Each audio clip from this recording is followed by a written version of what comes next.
je vous dis, les travaux à la charge de la commune seront réalisés durant le premier semestre. D'accord. Mais de la SNB, on ne sait pas encore, donc hein, c'est ça. Ça tiendra.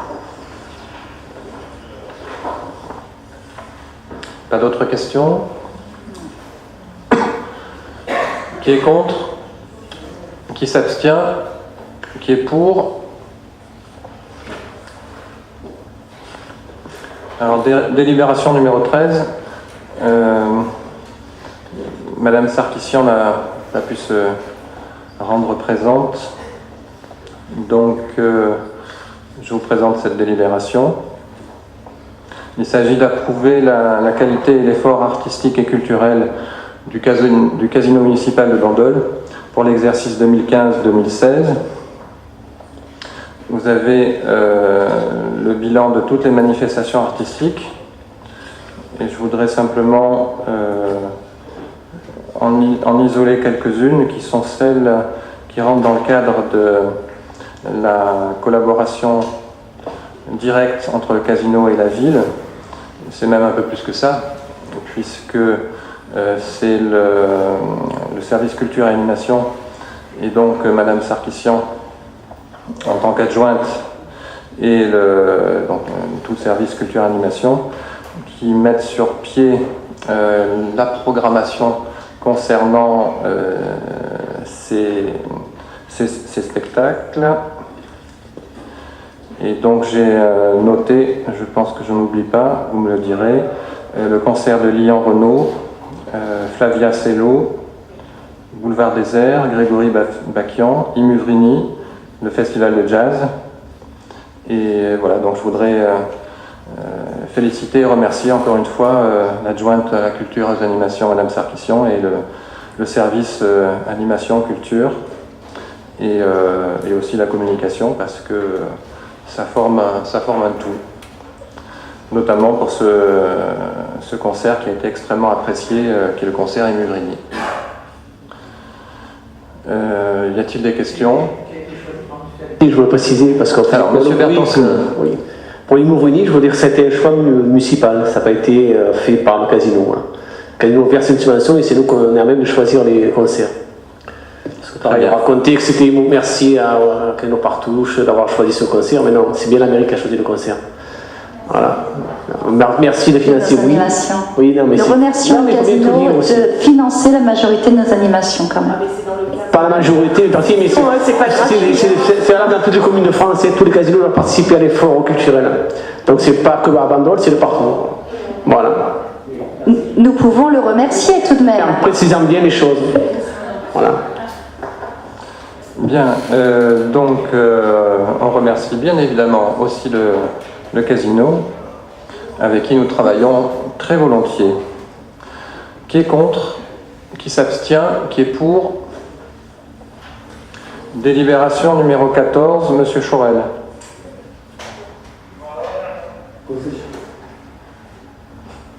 Concession d'utilisation du domaine public maritime des terre-pleins du casino.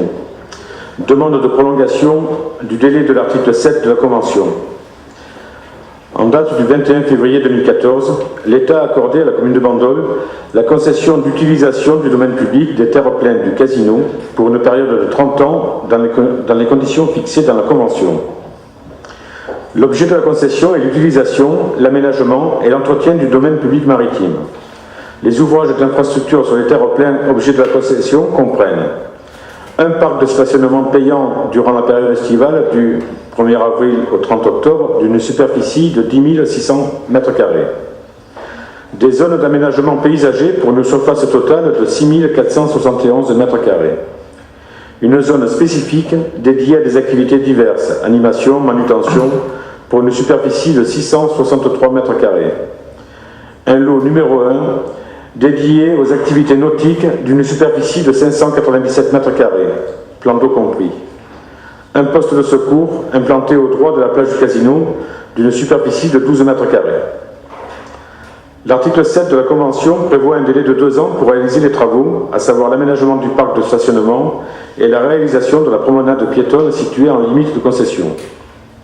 Les terre-pleins du casino, ainsi que la digue qui le protège, sont une infrastructure gagnée sur la mer et construite sur un récif barrière de Posidonie. La digue de protection actuellement en place date des années 2000. Elle est posée sur une digue des années 60. Lors de fortes sollicitations océano-météorologiques, et notamment lors du coup de mer du 11 janvier 2016, le terre-plein du parking situé juste à l'arrière de la digue du Casino a subi des dommages importants sur le bitume de stationnement.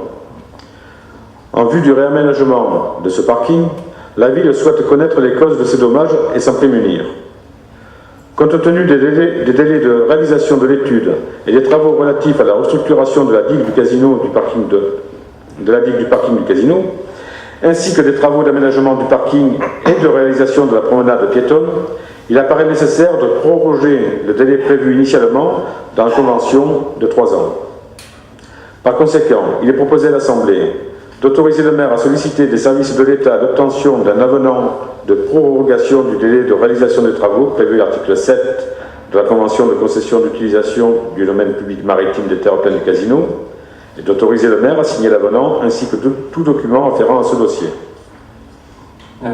Avant de passer aux questions, j'ai juste oublié, en parlant des animations, de remercier aussi et de féliciter les services techniques parce qu'ils ont une équipe qui intervient parfois dans des conditions pas si faciles, et notamment il arrive qu'ils travaillent la nuit, toute une nuit pour défaire, refaire, estrade, installation.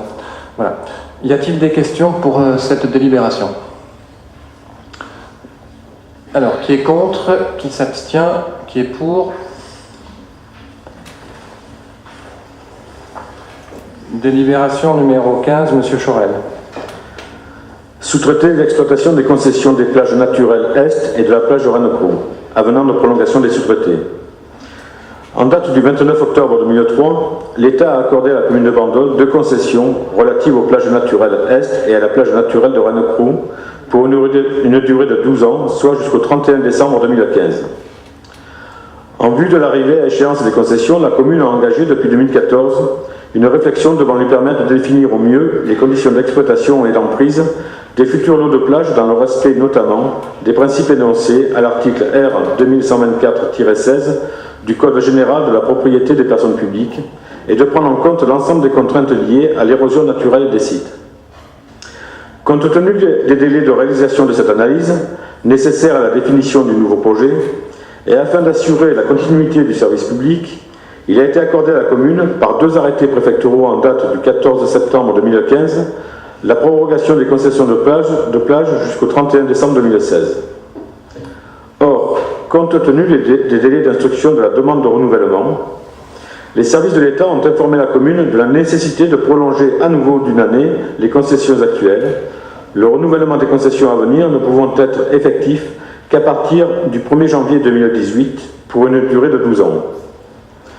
Par conséquent, par 2 arrêtés préfectoraux en date du 20 octobre 2016, il est accordé à la commune la prorogation de la durée des concessions des plages naturelles Est et de la plage de Ranocro pour une année supplémentaire, soit jusqu'au 1er janvier 2017, soit du 1er janvier 2017 jusqu'au 31 décembre 2017, aux mêmes conditions d'exploitation que celles des concessions en cours.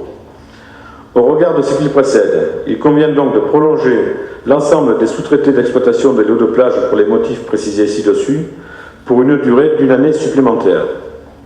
Cette prolongation se fera du lendemain du terme de chaque sous-traité jusqu'au 31 décembre 2017, aux mêmes conditions d'exploitation que celles des concessions et des sous-traités en cours.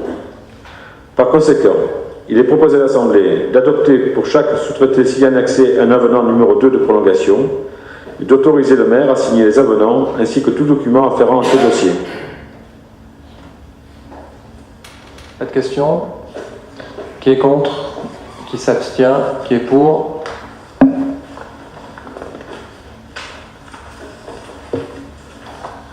Délibération numéro 16. Modification des statuts de la communauté d'agglomération Sud-Sainte-Baume, extension de ses compétences. Il s'agit de voter aujourd'hui cette modification de statut qui a déjà été votée en conseil communautaire. La modification des statuts porte essentiellement sur les compétences obligatoires qui seront transférées au 1er janvier 2017 des communes à l'intercommunalité. La communauté doit prendre les compétences suivantes: la politique locale du commerce et le soutien aux activités commerciales d'intérêt communautaire, la promotion du tourisme dont la création d'offices de tourisme, et en deuxième lieu des compétences au titre des compétences obligatoires qui perdent leur référence à l'intérêt communautaire et qui doivent être exercées dans leur globalité. Il y a les actions de développement économique, la création, l'aménagement, l'entretien et la gestion de zones d'activité industrielle, commerciale, tertiaire, artisanale, touristique, portuaire ou aéroportuaire. Il y a une clarification aussi sur la collecte et le traitement des déchets, l'entretien, l'aménagement, la gestion des heures d'accueil des gens du voyage et des corrections mineures en ce qui concerne par exemple les sentiers de randonnée. Alors une indication importante, j'avais déjà expliqué la semaine dernière qu'il n'y aurait pas de transfert en ce qui concerne le port de Bandol pour deux raisons, donc je répète mais c'est important. La première, c'est que un cabinet spécialisé, cabinet juridique, a fait une analyse de la loi NOTRe et en ce qui concerne le port de Bandol, le port de Sanary, le port de Saint-Cyr, son interprétation c'est qu'il n'y a pas de transfert nécessaire dans ce cadre et ça m'a été confirmé lorsque j'ai rencontré le préfet et sa secrétaire général de préfecture. Le choix est laissé à l'appréciation des maires. En ce qui concerne les offices de tourisme, il y avait déjà une décision de la communauté d'agglomération en ce qui concerne les offices de tourisme de Bandol, Saint-Cyr et Sanary, encore une fois. Et donc les offices de tourisme persistent et les autres villes auront des bureaux d'information touristique et on y reviendra dans la dernière délibération. Cette décision est confirmée par la loi Montagne. Y a-t-il des questions? Qui est contre? Qui s'abstient? Qui est pour?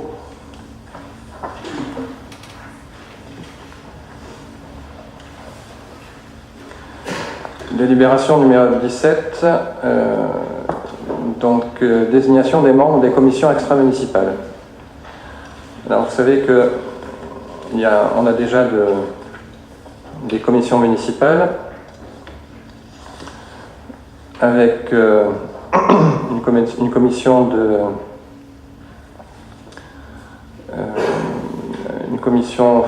des finances, de la culture, jeunesse et sport, tourisme et développement durable, urbanisme et cadre de vie. Et là, il est proposé de créer 4 commissions extra-municipales: aménagement urbain, jeunesse et sport, acteurs économiques locaux et emploi, culture et animation.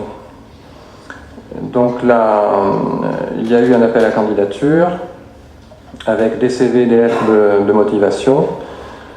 Et donc la sélection s'est faite en fonction de ces éléments. Je dois souligner la qualité des demandes reçues. Il y a eu beaucoup de demandes et nous avons traité cela principalement lors d'une réunion d'adjoints. Donc vous avez dans les délibérations la composition, il y a le maire, donc président de droit, et un collège de 4 élus désignés par le conseil municipal, et un collège de 4 personnes qui n'appartiennent pas au conseil municipal, et notamment donc des personnes qualifiées ou représentants d'associations locales. La composition de la commission permet l'expression pluraliste des élus siégeant à l'Assemblée communale, donc ça a été un choix volontaire qui est des élus représentant toutes les sensibilités. Donc les propositions qui sont faites. Alors en ce qui concerne l'aménagement urbain, le collège des élus, donc il y a M. Chorel qui en sera le vice-président, donc qui organisera ces réunions. J'en parlais tout à l'heure. Je pense que la commission se réunira assez rapidement pour lister tout ce dont on a parlé tout à l'heure dans le cadre d'une éventuelle révision. Donc nous proposons pour la majorité Mme Bertonieri et M. Roux, et pour l'opposition, j'aimerais savoir quel est votre choix, sachant, je vous donne l'information tout de suite, que comme nous souhaitons qu'il y ait une représentativité aussi de l'autre partie de l'opposition, même si elle n'est malheureusement pas présente. D'ailleurs, bon, c'est un petit peu... Oui, pas présente au Conseil. C'est un peu regrettable d'ailleurs que cette partie de l'opposition ne soit pas représentée, mais elle existe et donc on la respecte. Et donc on a prévu pour les 2 dernières commissions une place pour la liste de M. Palix. Donc aménagement urbain, est-ce que vous voulez désigner Monsieur le maire, pourquoi les 2 dernières de façon discrétionnaire? Parce que effectivement. Pourquoi pas les 2 premières ou les 2 du milieu? Parce que effectivement, nous l'avons décidé ensemble. Ensemble? Pas nous, hein? Non, je sais. En réunion de groupe. Donc pour l'instant, il se trouve que, et j'en suis ravi, je l'ai dit la semaine dernière, nous avons une majorité. Et voilà, donc la majorité mène les affaires de la commune en respectant les droits d'opposition. Et je répète, il n'y avait aucune obligation au départ qu'il y ait des représentants de l'opposition. C'est un choix que nous avons fait et que je suis heureux d'avoir fait. Merci, monsieur le maire, pour votre grand esprit démocrate. Monsieur Yannick Champion, pour l'aménagement urbain. Cette remarque est un petit peu déplacée. Je viens de l'expliquer, de le démontrer. Sans intérêt. Ce que vous dites est sans intérêt? Non, je ne pense pas. Monsieur Champion, pour l'aménagement urbain. Merci, monsieur le maire. Très bien. Et pour ne pas vous faire perdre de temps, puisque continuons. nous vous encombrons, ce sera monsieur Tony Garcia pour la jeunesse et les sports. Je vous remercie, monsieur le maire. S'il vous plaît, madame Cercio. Encore une fois, je répète comme la semaine dernière, c'est moi qui mène les débats, ce n'est pas vous. Donc, je pense que vous aurez certainement la politesse et l'amabilité d'entendre la composition du collège non élu de l'aménagement urbain. Il s'agit donc de Madame Nathalie Cohn, de Monsieur André Marzeau, de Monsieur Yves Rodier et Monsieur Jean Taravel. En ce qui concerne la commission jeunesse et sport, ce sera donc Monsieur Bertoncini, vice-président, Madame Dany Maes, Madame Revest et donc Monsieur Garcia. Et comme collège non élu, Monsieur Bonnefoy, Monsieur Bouville, Monsieur Corbani et Madame Griveaux. Pour la commission acteurs économiques locaux et emploi, Monsieur Fréani, vice-président, Monsieur Secaldi, Monsieur Moidel, et donc nous proposons à Madame Osten d'en faire partie, et nous verrons ce qu'elle souhaite faire. Et comme collège non élu, Jean-Pierre Chauziot, Francis Carayol, Jacques Lecoq, Jean-Marc Prateau. Pour la culture et animation, collège élu, Madame Sarkissian, vice-présidente, Madame Bourron, Madame Bourgeois, et s'il l'accepte, Monsieur Palix. Collège non élu, Monsieur Jean-Marie Guyon, Jean-Marie Schneider, Éric Michel, Richard Revest. Y a-t-il des commentaires ou des questions? Monsieur Garcia. Nous sommes favorables aux commissions extra-municipales et en avons d'ailleurs voté le principe. Toutefois, nous aimerions souligner qu'il est très bien de les créer et espérons de les réunir. Mais il faudrait tout de même commencer à faire fonctionner les commissions municipales. Nous regrettons les modalités de sélection des membres à ces commissions. En effet, les candidats volontaires ont été présélectionnés et ensuite choisis par le maire selon ses propres critères. Nous aurions préféré, pour une meilleure rentabilité, un tirage au sort parmi les volontaires. Juste une réponse, c'est pas le maire et ses propres critères, c'est l'ensemble de la majorité municipale. Qui est contre? J'ajouterais, Oui. on peut savoir les modalités de convocation des membres lors de ces futures commissions. Eh bien, chaque vice-président va gérer sa commission le mieux qu'il l'entend. Est-ce qu'on pourra éventuellement recevoir par mail les convocations? Oui, pourquoi pas. Je pense que là, il y a déjà 3 vice-présidents, donc ils peuvent vous répondre.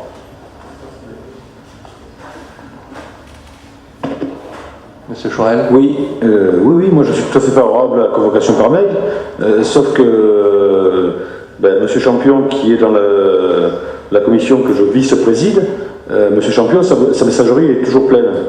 Donc, sa messagerie. Cette semaine, il m'a fait la remarque qu'il n'était pas au courant que les boîtes aux lettres des élus étaient maintenant à l'hôtel de ville. La communication était faite par mail, mais il faudrait lui dire de vider sa boîte aux mail. Bon, ça, je pense que donc par mail, je risque de ne pas le toucher. Je pense que ça, c'est un détail qui peut se résoudre. Monsieur Fréani?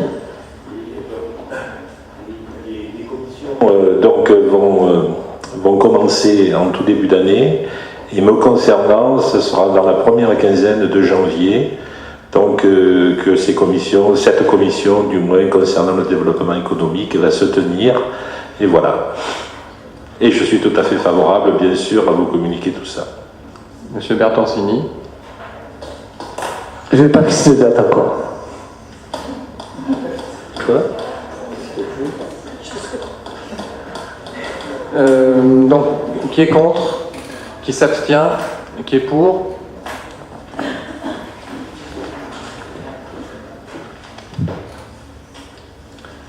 Alors, délibération numéro 18, Madame Bourron.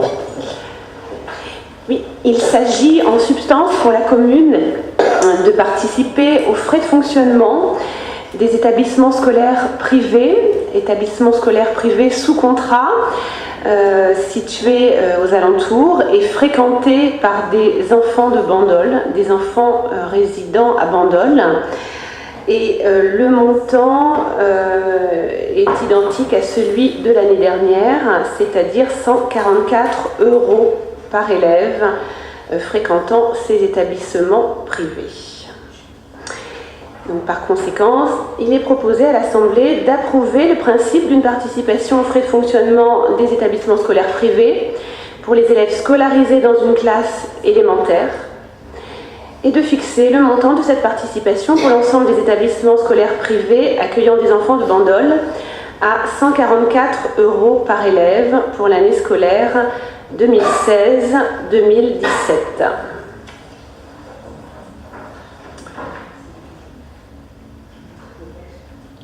Est-ce qu'on attend peut-être le retour?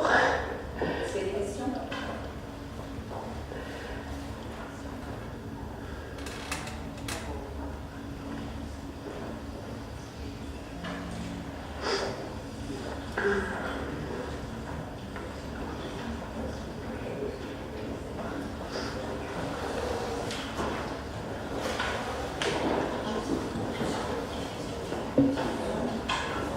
Peut-être peut-on en profiter pour préciser, en particulier pour le public, quels sont les établissements concernés et le nombre d'élèves que ça représente. Ce serait une information intéressante. Oui, nous l'avons dans le... Donc les établissements concernés, c'est l'école Saint-Jean, Saint-Nary, l'établissement Saint-Joseph, à Corbeil, à Olioul, Notre-Dame, l'école Bon Accueil, l'école Sainte-Thérèse et l'école Don Bosco. Donc, Pour l'année 2017, c'est 36 élèves.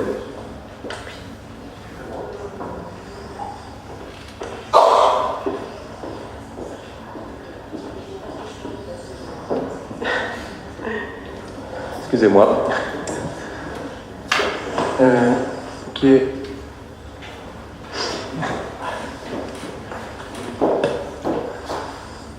est contre? Qui s'abstient? Qui est pour? Numéro 19, Madame Bourron. Donc, il s'agit pour la commune donc, de participer au financement de l'activité d'enseignement de la voile pour les élèves du collège Rému, pour les classes dites sportives, donc 6e, 5e, 4e et 3e. 34 séances de voile, donc pour l'année civile 2017, pour 4 classes. Pour un coût total pour ces 4 classes de 41 600 €.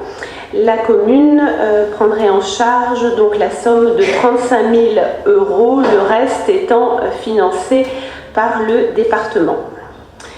Par conséquent, il est proposé à l'Assemblée d'approuver le principe de cette activité d'enseignement de la voile ainsi que son financement et d'habiliter le maire à signer la convention ainsi que tout document afférent à ce dossier. Y a-t-il des questions? Qui est contre? Qui s'abstient? Qui est pour? Délibération numéro 20. Numéro 20. Madame Bourron. Donc, la commune souhaite assurer une activité d'enseignement de la voile destinée cette fois aux classes de l'école élémentaire, CE2, CM1 et CM2 durant l'année 2017. Cet enseignement sera dispensé par la Société nautique de Bandol pour un montant total de 13 620 €. Et vous avez donc le détail de la somme. Voilà. Par conséquent, il est proposé à l'Assemblée d'approuver le principe de cette activité d'enseignement de la voile, ainsi que son financement, et d'habiliter le maire à signer tout document afférent à ce dossier. Pas de questions? Est-ce qu'on pourrait faire un test de panique là, pour faire une simulation, voir si ça marche? Qui est contre? Qui s'abstient? Qui est pour? Délibération numéro 21, Monsieur Vivier. Cette délibération concerne la mise en place du nouveau régime indemnitaire tenant compte des fonctions, des suggestions, de l'expertise et de l'engagement professionnel. Le nouveau régime indemnitaire tenant compte des fonctions, des suggestions, de l'expertise, de l'engagement professionnel est composé de 2 parties. Une part fixe, l'indemnité de fonction, de suggestion et d'expertise, appelée IFSE, qui vise à valoriser l'exercice des fonctions et constitue l'indemnité principale de ce nouveau régime indemnitaire. Puis une part variable, le complément indemnitaire annuel, appelé CIA, lié à l'engagement professionnel et à la manière de servir. Cette indemnité complémentaire n'est pas obligatoire.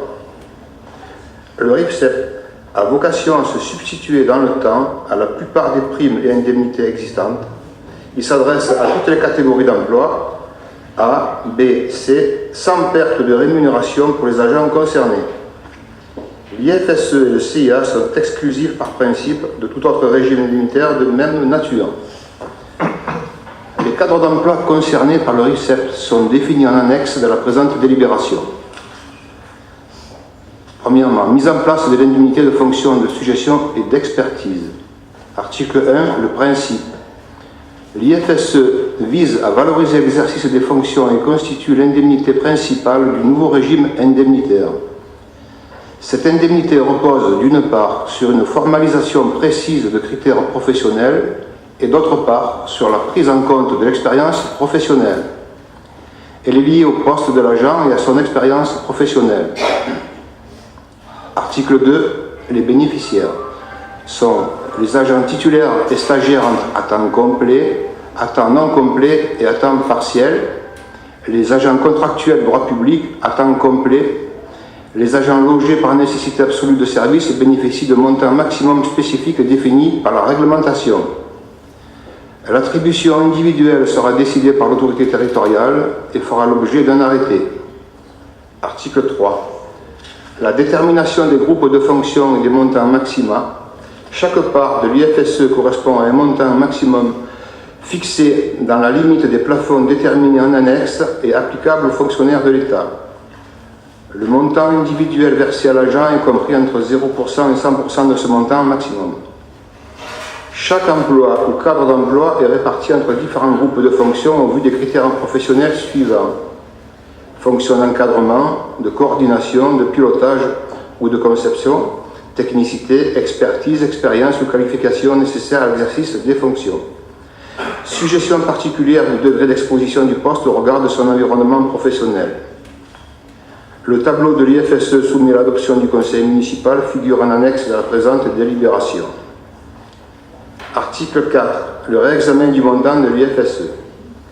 Le montant annuel attribué à l'agent fera l'objet d'un réexamen en cas de changement de fonction, au moins tous les 4 ans, en l'absence de changement de fonction et au vu de l'expérience acquise par l'agent, approfondissement de sa connaissance de l'environnement de travail et des procédures, l'amélioration des savoirs techniques et de leur utilisation, en cas de changement de grade à la suite d'une promotion. Article 5. Les modalités de maintien ou de suppression de l'IFSE. L'IFSE est maintenu dans les mêmes proportions que le traitement en cas de congé de maladie ordinaire, accident de service, maladie professionnelle, maternité, adoption, paternité et suspendu en cas de congé de longue maladie, longue durée ou de grave maladie. Par ailleurs, l'IFSE pourra être diminué, suspendu ou supprimé en cas de sanction disciplinaire. Article 6. Périodicité de versement de l'IFSE.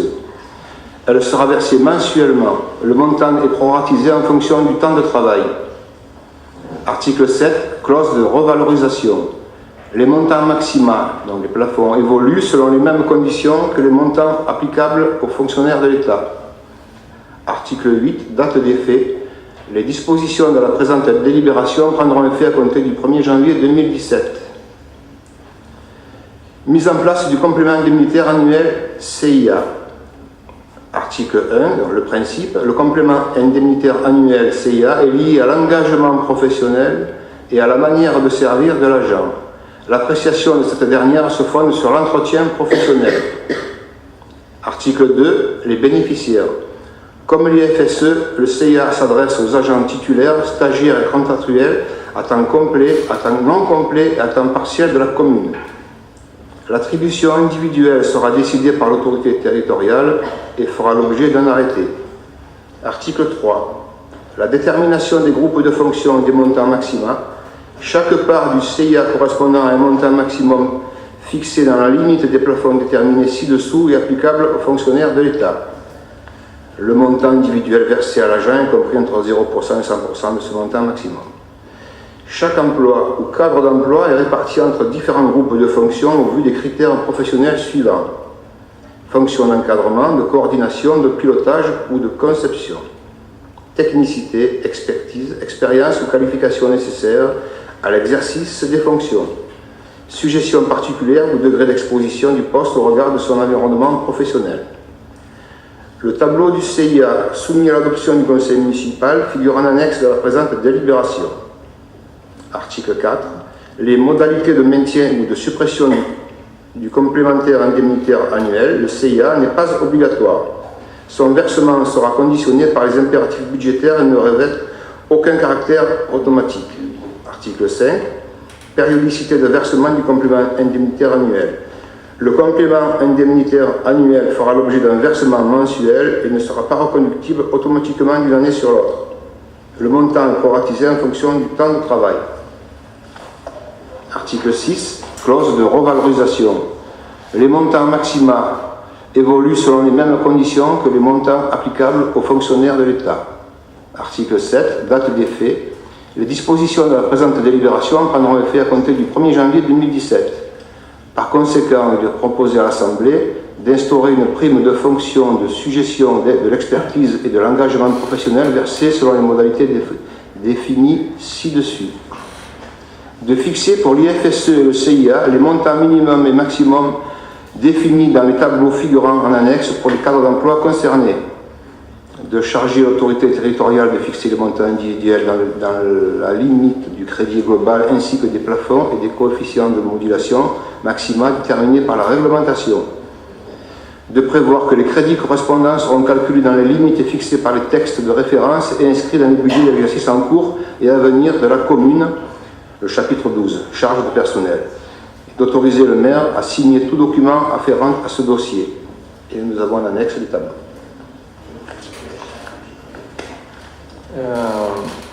Avant de passer aux questions, je voudrais souligner le travail remarquable effectué par M. Vivier depuis quelques mois au niveau des ressources humaines. Et j'en profite pour vous demander si vous voulez un petit peu préciser les choses, parce que cette mise en place, notamment du RIFSEP, ça permet de mener une politique RH rationnelle. Il y a les fiches de poste qui sont bien mieux renseignées qu'au début. Il y a des contrats, des entretiens annuels d'évaluation. Est-ce que vous pouvez nous en parler un petit peu? Tout ce qui a été fait. Oui, je vous remercie déjà pour le travail, pour le compliment, pour le remerciement. Concernant ce que j'ai constaté, ce qui a été fait depuis 2014 et que je trouve positif en matière de ressources humaines, c'est l'existence et la mise en place des entretiens annuels et des fiches de poste. C'est déjà une bonne base. Ce qu'il faut poursuivre, et l'objet aussi de cette délibération, c'est une simplification du régime indemnitaire. Aujourd'hui, il y a une kyrielle de primes, à peu près une quinzaine, et